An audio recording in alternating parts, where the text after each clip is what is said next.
Hello everyone. Today I am going to explain wicked assignment of alma mater. And let's begin the question. And here our question is to summarize our understanding about the company Meso and what's its business model. So basically, Meso was founded by Atre and Barnwal in Bangalore. The company which enables small businesses to sell their products online went on to raise several rounds of investment from the likes of SoftBank, which is invested in iconic startups such as Paytm, WeWork, Didi, Susing, Uber, and others. It is also backed by Fidelity Management and Eduardo Seven's B Capital Group. Meso was founded in 2015 by Bidit Atre and Sajeev Barnwal in Bangalore. The company went on to raise several rounds of investment from the likes of SoftBank, Fidelity Management, B Capital Group, and others. Not just a homemaker, a Meso entrepreneur is the company's tagline. Meso is a company that operates as an online marketplace and reselling platform. Their business model involves empowering individuals, especially women, to start their own businesses by reselling products through social media platforms. Meso provides a wide range of products at wholesale prices to resellers, who then sell them to their network of customers. Meso handles order fulfillment, logistics, and customer support, while resellers earn a commission on each sale. It's a platform that enables entrepreneurship and helps people earn income through social commerce. So let's conduct a short analysis of the firm with respect to online retail industry. So strengths, weaknesses, opportunity, threats. Strength: wide range of products offering strong brand reputation, robust technology infrastructure, efficient supply chain management, strong customer base, and loyal following. Let's talk about these weaknesses. Reliance on third-party sellers, limited international presence, a possible dependency on external logistics partners, potential vulnerability to market fluctuations, need for continuous innovation to stay competitive.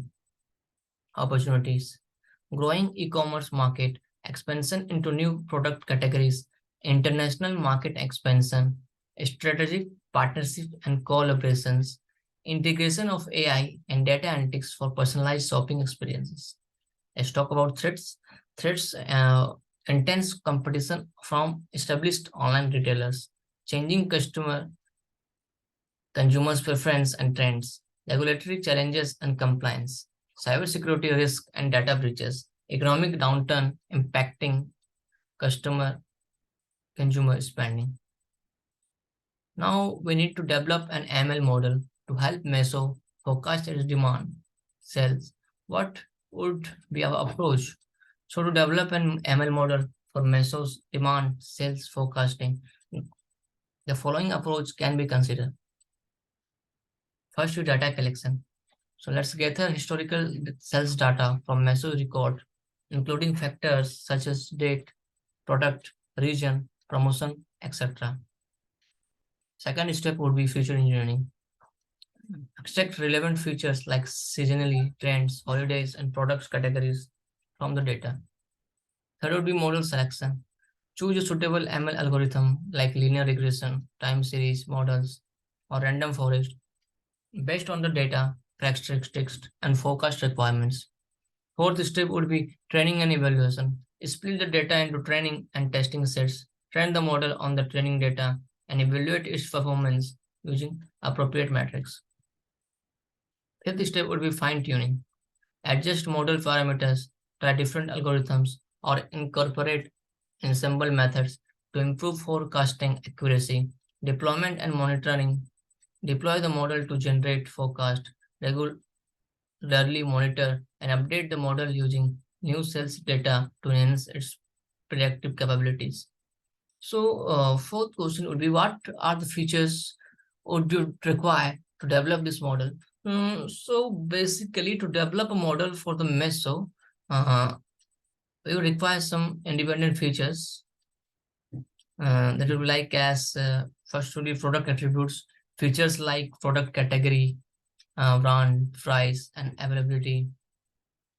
Then second would be customer demographics, information about the customer's age, gender, location, and shopping preferences. And third would be order history, data on previous purchases, including the frequency and value of orders. Fourth will be social media engagement, metrics such as likes, shares, and comments on social media platforms.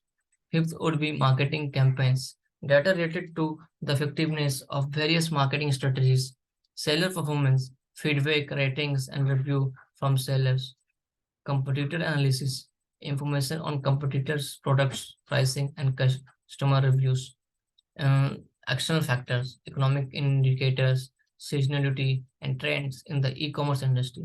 These features would help the model understand customer behavior, product characteristics, and market dynamics to make accurate prediction and recommendation.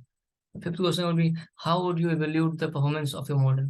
At Meso, to evaluate the performance of our model, we employ several methods like accuracy. We assess how well the model predicts outcomes correctly compared to the actual data. Precision and recall. We measure the model's ability to correctly identify positive cases, precision, and capture all positive cases recall.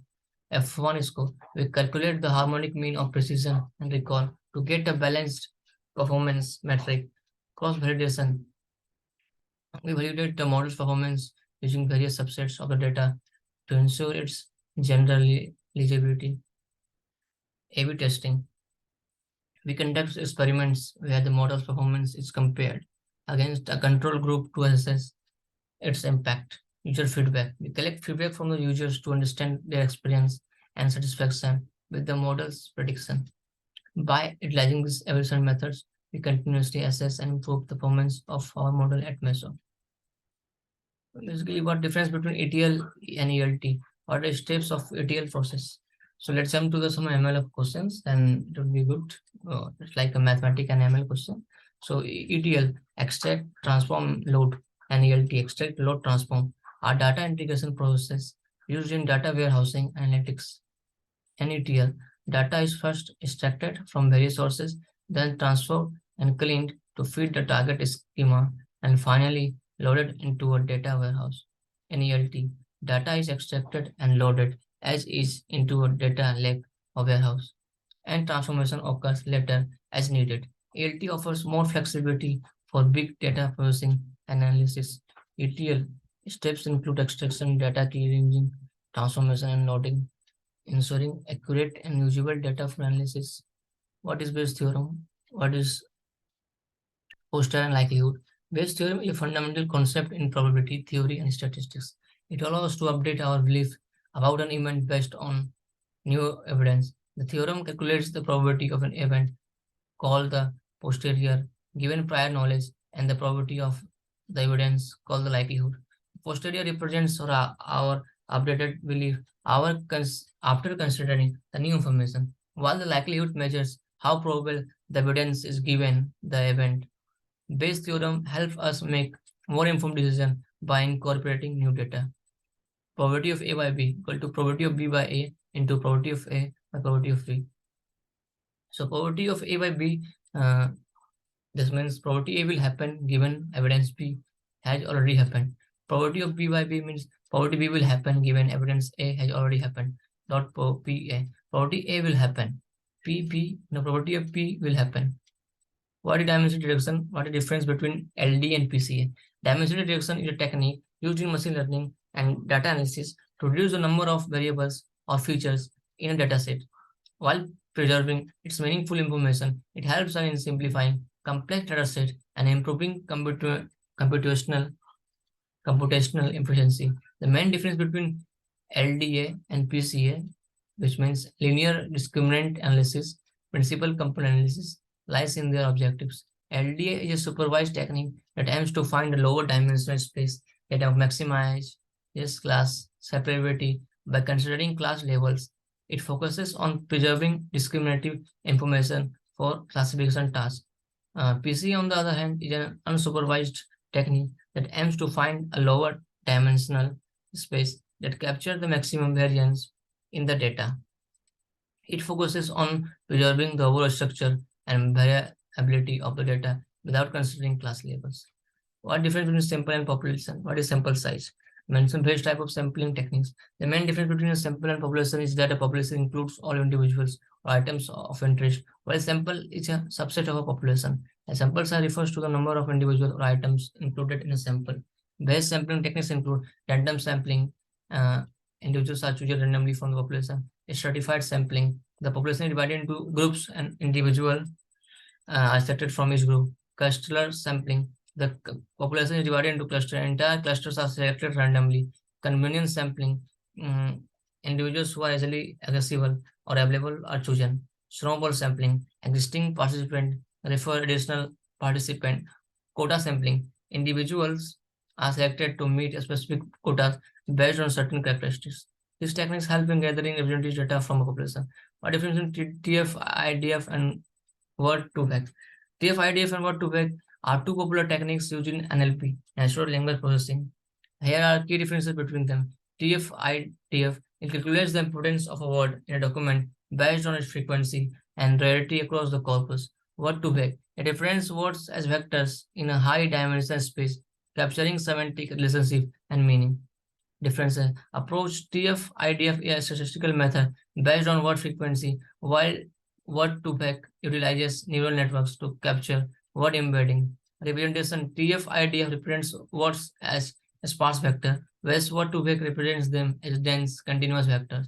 Context. TF, IDF consider words in isolation, while word2vec consider the surrounding context to capture word meanings. Similarity. TF, IDF measures similarity based on shared word occurrences, while word2vec measures it based on vector distances in the semantic space. In summary, TF-IDF focuses on word importance and rarity, while word2vec captures semantic relationship and meaning by representing words as vector. So basically, this was all about. So if I want to explain a machine learning algorithm to MBA student, so to an MBA student, to explain an ML algorithm to an MBA student, we can say that it is a computer program designed to learn from data and make predictions or decisions without being specifically programmed. It works by analyzing large amount of data, identifying patterns, and making prediction or recommendation based on those patterns. And so it's like a smart tool that can automatically analyze information, provide insight to help businesses make better decisions, optimize production. Difference between grid search and random search. Grid search and random search are techniques used in ML to find the best set of hyperparameters for a model. The main difference between them is how they explore the hyperparameter space. Grid search is exhaustively searches through all possible combinations of a specified hyperparameter. It covers every point on a grid. It can be time consuming, but guarantees finding the best combination within the specified grid. Random search. It randomly selects hyperparameters combinations with a specified range. This approach is less exhaustive but more efficient in terms of time and computational resources. It may find good hyperparameter combinations faster, but without guaranteeing the absolute best one. So this was all about our case study regarding Meso, and we also have discussed 7 ML questions. I think it would be great to learn and know. Thanks for everybody.